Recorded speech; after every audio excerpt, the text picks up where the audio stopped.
এক বেসরকারি স্কুলের শিক্ষিকার দেহ উদ্ধারকে কেন্দ্র করে তমলুক থানা এলাকায় চাঞ্চল্য ছড়ায়। তমলুক থানা এলাকার রামতরক আহ, এলাকার একটি বেসরকারি হোটেল থেকে তার দেহ উদ্ধার হয়। যেটুকু এখনো পর্যন্ত জানা গেছে, তার নাম সর্বাণী ভূঁইয়া ঘোড়া।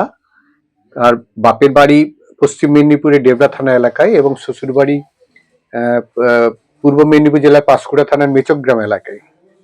এবং ইতিমধ্যে পুলিশ ওই শিক্ষিকার দেহ উদ্ধার করে ময়নাতদন্তের জন্য পাঠিয়েছে। এবং বাড়ির লোকের যেটা অভিযোগ, তাকে প্ল্যানিং করে মার্ডার করা হয়েছে বা খুন করা হয়েছে বলে তারা অভিযোগ করেছে ইতিমধ্যেই। তমলুক থানার পুলিশ ইতিমধ্যেই তদন্তে নেমেছে। এবং যেটুকু জানা যাচ্ছে যে ওই শিক্ষিকা সরস্বতী পুজোর দিন বাড়ি থেকে বেরোয় বিকেল 3টের দিকে। তারপরেই তিনি স্কুলে যাচ্ছে বলেন। সে স্কুলে থেকেই রাত্রি 10টার সময় তার বাবার সঙ্গে কথা হয়।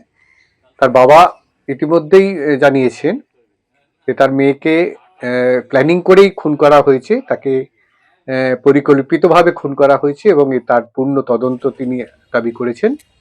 ইতিমধ্যে দেহ ময়না তদন্ত হচ্ছে। পুলিশ ইতিমধ্যে খোঁজ খবর নেওয়া শুরু করেছে কিভাবে এই ঘটনা ঘটেছে, কারা জড়িত ছিল। যে হোটেলটিতে ছিল, একটি বেসরকারি হোটেল, তো জাতীয় সড়কের ধারে রামতারকের কাছে তমলুক থানা এলাকায়। ইতিমধ্যে সেই হোটেলের ওই রুমটি, যে রুম থেকে দেহ উদ্ধার হয়েছে, সেটাও সেই রুমটিকেও সিল করা হয়েছে। পূর্ব মেদিনীপুর জেলায় এই ঘটনায় রীতিমতো চাঞ্চল্য ছড়িয়েছে, কেননা ওই শিক্ষিকা তিনি পাঁশকুড়া থানা এলাকার মেচকগ্রামে একটি বেসরকারি নামকরা বেসরকারি স্কুলের অস্থায়ী শিক্ষিকা ছিলেন বলে জানতে পারছি আমরা।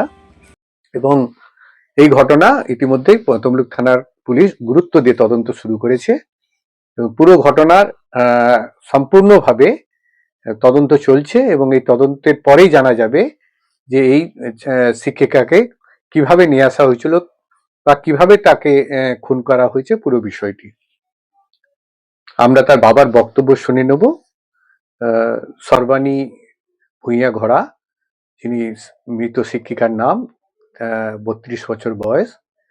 তার মৃত শিক্ষিকা সর্বাণী ভূঁইয়া ঘোড়ার বাবা অভয় ভূঁইয়া, তিনি কি বলছেন এবং তার অভিযোগ কি, আমরা সেটা আগে একটু শুনে নিই।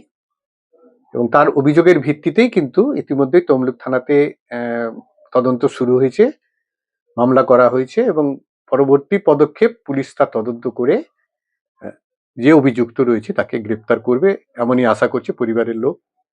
তো অভয় ভূঁইয়ার বক্তব্য আগে একটু আমরা শুনে নিই।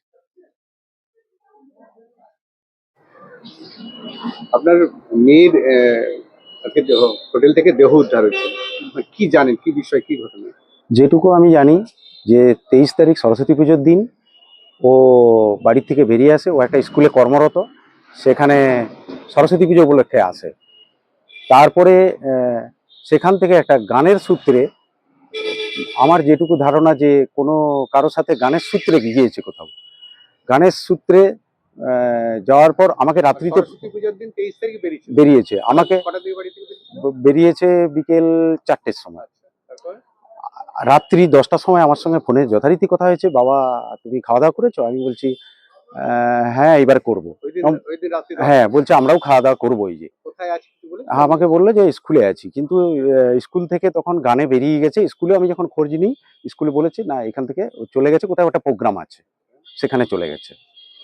তারপর সকালবেলা দেখি ফোনটা মানে হচ্ছে, রিং হচ্ছে, তুলছে না। বলে হয়তো কোনো কাজে ব্যস্ত আছে বা হয়তো স্কুলে এসেই থেকে গেছে বা এরকম কিছু হতে পারে।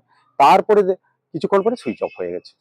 তারপরে এখানে সকাল থেকে খোঁজাখুঁজি করেছি, লোকাল থানায় আমরা জানাতে গিয়েছিলাম, সেখানে একটা ফটোর জন্য আটকে যাই।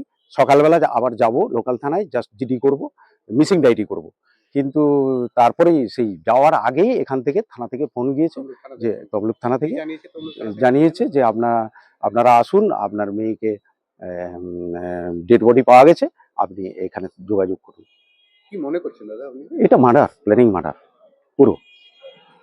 এটা অবশ্যই প্ল্যানিং মার্ডার। এর পূর্ণ তদন্ত হোক এবং এই তদন্ত আমি সবার কাছে চাইবো, পুলিশ প্রশাসন, মিডিয়া সবার কাছেই চাইবো যে এর তদন্ত যেন পূর্ণাঙ্গ হয়।